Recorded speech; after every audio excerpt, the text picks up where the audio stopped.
So what is your relationship then with Krewella? I just have ties to the management and the agencies that represent Krewella. Okay.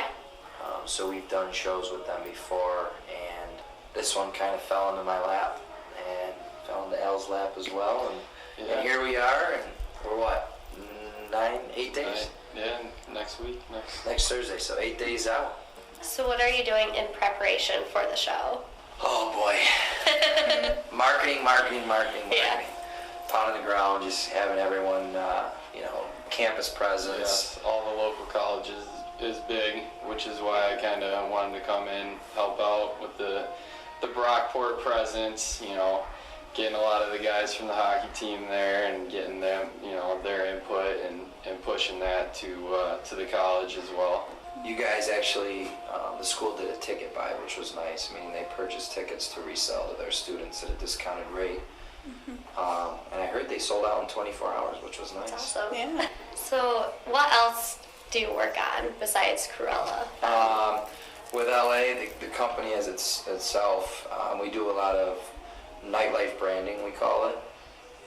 Deal with anyone from TC Riley's to Brickwood Grill to Pearl to Murphy's Law, TC Hooligans. I mean, the list goes on of our customers that we work with. But the whole concept is, if you have a slow night, we'll staff, we'll bring in DJs, or we'll cater to whatever you want to do in order to bring people through the door. So what are some examples that you go to? That would be like the TC Riley's, okay. TC Hooligans, Murphy's, Brickwood. They're all customers of mine in different aspects, but somewhat different crowds. So you just gotta cater to the customer. But it all kind of plays into one another. I mean, the whole idea, we try and stay true to what we do is like dance music, and we try and stay true to that no matter what venue we go to. For the most part, that's all we do. One of the schools that we deal with pretty regularly is RIT, and we deal with them at TC Riley's. So how did you both get involved in here exactly? Well, we actually started a different company called Applify, which was a mobile app development company. And then we figured instead of running all these separate entities, we might as well create one, which is U-Media Group, which is the offices that you guys are at right now. And then we have kind of like our sister companies, or we run them all through U-Media Group. So that's kind of how we came together. And then and we play hockey together. Yeah, and we're best buddies. Yeah. So It's kind for a long time, yeah. And then we figured, we might as well do some business together and have fun while doing it. Yeah, I remember the days coming to visit him at Brockport. Yeah. We want to talk a little bit more about the show. Yeah, if you want to talk more about it, we'd love to hear. Sure, yeah. So obviously, May 8th, the Bill Grace Arena. A lot of people, when we first launched it, they were confused because it's a new venue. And I basically, I'm like, let's take a shot at it. It's a much nicer venue, one of the nicest venues in the city. I took a little flack when we launched there because people are like, how are you going to fit 5,000 people? That's just a rink, and it's actually not. The boards open up, so you can actually fit 5,000. Yeah, 5,000 people in there. So we're on pace. So sales are looking good. Everything's looking great, and really the biggest thing that we pride ourselves on is a good experience for everybody. We want it to be something that you remember. We want it to be, wow, LA Entertainment knows what they're doing. They put a good production on. And that's not to downplay what Krewella does, because the production that they come with alone is unbelievable. I mean, they're coming with a volcano that erupts, and yeah, so it's pretty wild. And the whole idea is it's the Verge campus tour, so it's directed to college, the college feel. We're excited about it. 1 week away. Yeah, I actually have a few friends who go to MCC, and they said they're really excited to go. Good. Yeah, Good. So good job. Thanks. Got some Good. nice buzz going about it. I'm glad that the word's getting out there. Yeah, definitely. No, it is. And then especially because we broadcast over air too, and it's 500,000 people. So I guess I have a question. What brought you to Rochester then? Why Rochester?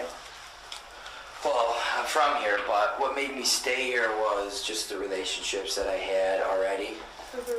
So when I came home, I had some good people that led me in the right direction, and just kind of snowballed.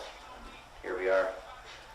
A lot of, a lot of people say that, like, well, you could do it on such a bigger scale if you go to New York or Miami or Chicago. It's like, well, yeah, but I'd be just a tiny fish out there, Right. Just another fish in the sea. So why start in music? Passion. Everyone's got a passion for music, no matter what kind it is. Yeah. It gives you a feeling, and that's why people continuously listen to it. And Why did you start this organization then? It's a great question. The Cystic Fibrosis Christmas Ball is how it originated, and it was because a buddy of mine was dating one of my closest friends. I consider a little sister, Jenna Simonetti. She suffers with it every day, and we just felt like we wanted to help out. And initially, we were sending all the money to a national chapter called the Cystic Fibrosis Foundation, CFF. And, we thought, 3 years went by and we had donated probably close to $100,000 to the chapter, the national chapter. And we decided that we wanted to keep the money local and benefit locally. So in 2013, we started the foundation. And now there's a board of 15 of us. And Jenna is one of the ones that sits on the board, the one that suffers from CF. Unfortunately, because she sits on the board, she can't benefit from the money, but she likes just being a part of it and knowing that she's helping, make a change and try and strive for a cure. Because right now there is no cure for cystic fibrosis. They could prolong your life expectancy, but there's no cure. So, and I could be wrong, but I'm pretty sure the average life expectancy is like 40s. Oh, wow. So that's kind of why I got involved with it. It's a good reason. Yeah, it's a really good reason. Yeah. I have a question. So, as you guys own this company, what are you looking for in potential employees to you? Like what? Yeah, potential employees. Yeah. Young, motivated, willing to learn, likes to have fun. We thrive on just a relaxed working atmosphere as long as you can produce and we don't have to worry about you and you can, come through in the clutch, and it's all good. There's obviously going to be times where everyone's a little high-strung and we've got deadlines to meet, but there's also going to be the times where we all take a seat on the couch here and watch YouTube videos. That's just the kind of atmosphere we're going for. Yeah. So that's what we look for in an employee, I guess you could say. Nice. That's very good. Yeah. So what's your favorite kind of music? I'm pretty well versed. I really don't like heavy metal. Okay. And I'm just starting to dabble with country, but everything else I pretty much enjoy. So favorite band or artist? Do you have one? Favorite band or artist? I don't know, but there's a track that's out right now that's like a little, almost like a house. It's house music, but he's a great producer. His name is Duke Dumont, and his song is called "I Got You," and it's a beautiful thing. It's a beautiful thing. Like, we're all hooked on it here in the office. We listen to it once a day. Like, it gets our day going. That's how good it is, It's uplifting music. Majority, like most uplifting stuff, I love, Right. Stuff that if you need that pick me up, that's what I like. Nice.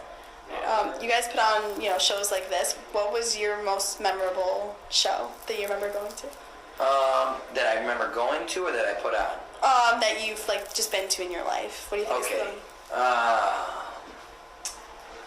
My most memorable show. See, I went to country concerts and I actually really enjoyed them. Like which ones? See, now you're gonna put me on the hot seat, and I don't know the names of the people. Okay, we'll skip that question. Sugarland. Okay. Oh, Yep. Sugarland. I like country. Sugarland's really good. Yeah, Sugarland. And let's see, I went to EDC New York. That was a pretty cool experience. And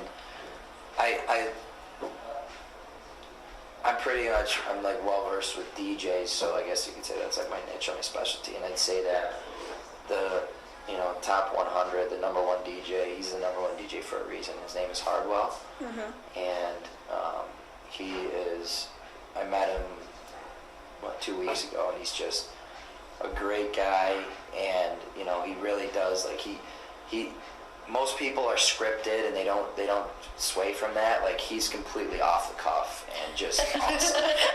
And I think that's really what makes him like the number one performer for like DJs. He's just like with the show that we went to, we actually helped promote it. It was in Niagara Falls just a couple weeks ago, and the place that it was at in Niagara Falls is a haunted old theater. It was run down and it was haunted. What ended up happening was the power like just turned off in the middle of the show, and then he came back on and he's like, you know what? If this ghost wants to F with me, he goes, I'm gonna take him. And then he starts playing, like he played a song by another artist called Ghosts and Stuff, and like That's the awesome. whole place just erupted because like, but that was all off the cuff because that's not. I mean, it's just really, he's a good performer, good entertainer. But you know what? I lied. My most favorite performance was Michael Bublé. He was unbelievable. Michael Bublé was pretty unbelievable. And I'm excited to go see Justin Timberlake this summer too. Do you have any advice for anyone who wants to enter like this field? Networking is what's going to get you to that next step, and knowing the right person. I will say this, knowing the right person is one thing, but being able to deliver for that person is what's going to really take you to the next step. So you got to love what you do, because if you've got to put that extra hour in to make that deadline or to make sure your boss or whoever you work for is happy, you got to do it, I think a real big problem with our generation, and I'm not saying I don't know you guys, but a big problem with our generation, what I've noticed is that we've grown up with a lot that's just been handed to us, and we're so used to being handed to that we forgot what work ethic is, and I think it's a sad thing, but it's pretty prevalent out there now, so, and that's why, again, you gotta love what you do. And that now it doesn't become work anymore. It's just another day in the office. Right. Do you have any more questions? Nope, I'm I set. think we're all set. Cool. Yeah. Well, thank you guys for coming down. Thank Oh, you. thank you. Very much.